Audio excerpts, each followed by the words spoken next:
Moving on for now to our other top focus. US President Donald Trump has warned Russia of military action in Syria over a suspected poison gas attack, declaring that missiles would be lambasting Moscow for standing by Syrian President Bashar al-Assad.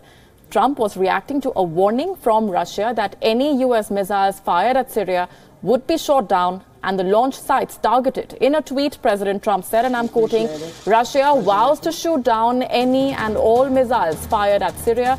Get ready, Russia, because they will be coming nice and new and smart. You shouldn't be partners with a gas-killing animal who kills his people and enjoys it."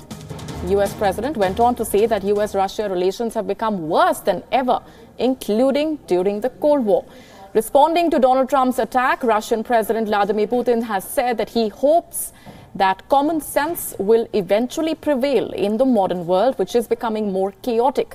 US Defense Secretary Jim Mattis said that the Pentagon is ready to provide options for a Syria strike in response to a suspected chemical attack, but also noted that the US and its allies are still gathering information.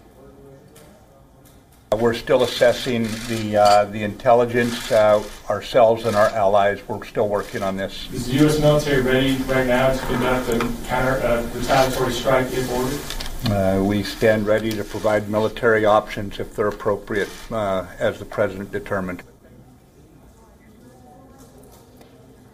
Before Russian president's comments, Moscow had earlier reacted to Donald Trump within few minutes of his tweets. Moscow said that US missiles should target the terrorists and not the government in Syria. Also, in the wake of US threats, Russia's armed forces are planning to send military police into the Syrian town of Duma that was the site of the purported chemical attack. Russian military says it is closely watching the situation around Syria and was aware of the movements of a US naval strike force headed for the Gulf.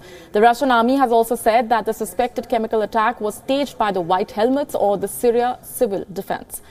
Meanwhile, Syrian government has called US threat to attack reckless, saying they endanger international peace and security.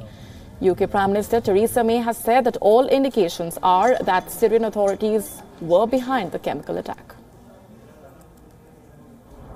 We are working with our allies. As I say, we've been working with them to get a better understanding of what happened on the ground. We're rapidly reaching that understanding. All the indications are that this was the responsibility of the Syrian regime, and we will now work with our closest allies, to see how we can ensure those responsible are held to account and how we can prevent and deter the humanitarian catastrophe that is the use of chemical weapons in the future, because the continued use of chemical weapons cannot go unchallenged.